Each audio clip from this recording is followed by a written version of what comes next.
I knew he was the murderer. I wanted to tell him what I thought about it and what he had done. It really just looked like hell had opened up in the middle of our family home. I don't think this is the first person he's killed. And no matter what happens by justice here, my brother's still dead.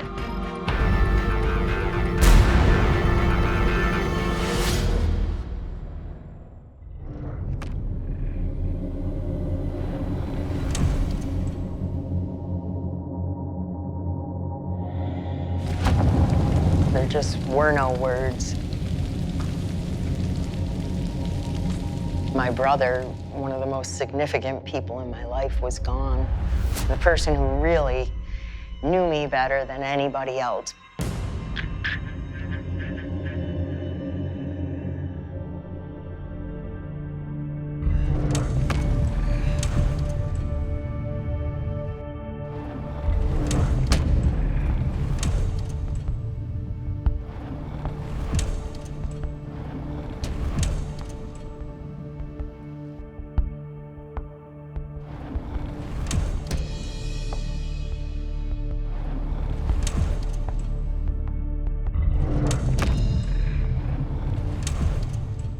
Billie and Larry had grown up together, and Larry was really like extended family.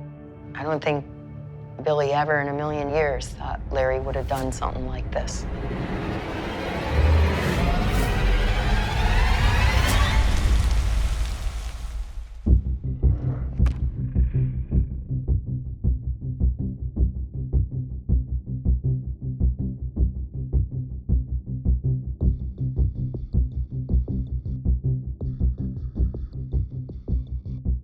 We're just relieved, and we're glad that the investigation evolved to this point. They told us that we could submit victim impact statements.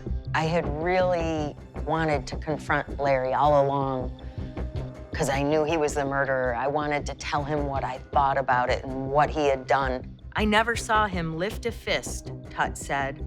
All he cared about was creating. This is how Larry Tutt described Billie to a reporter only 2 hours after he set him on fire.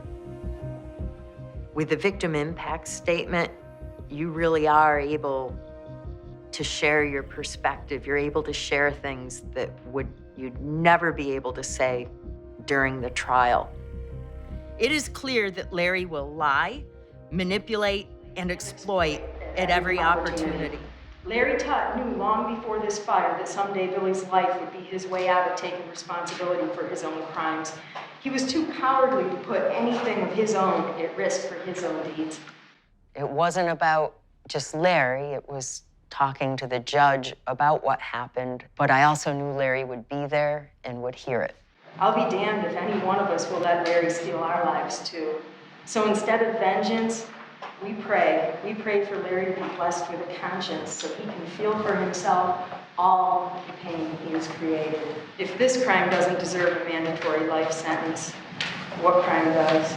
That felt tremendously empowering.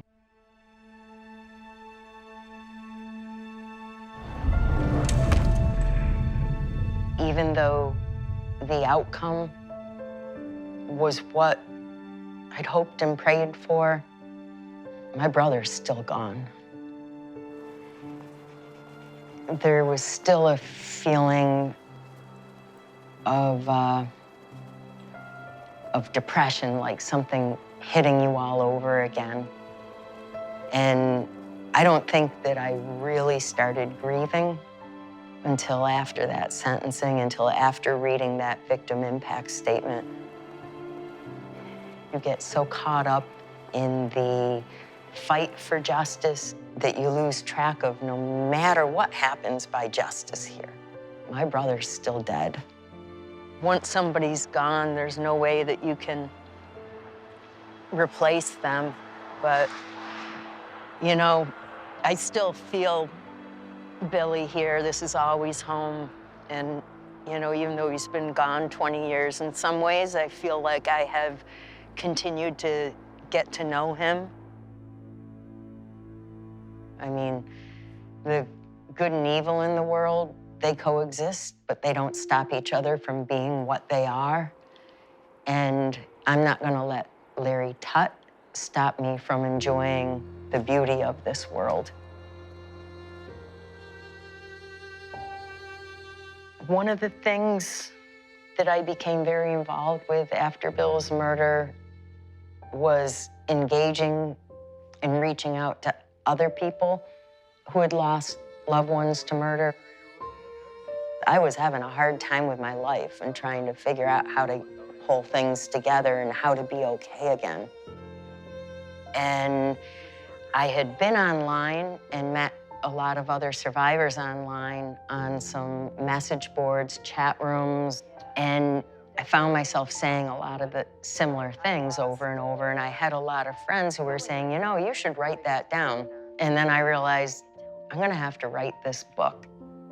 It was the cheapest therapy in the world that I could have had. It was really hard on Mom, both Thanksgiving and Christmas, and I used to say, well, let's go here, let's go there, and she said, I love you all dearly, but I am staying right here. And we do workshops at their conferences with people. I've really had a lot deeper connections with many people that I just wouldn't have had otherwise, and I feel that that is the hidden gift from my brother in his death, is having that. It's something he would have wanted too.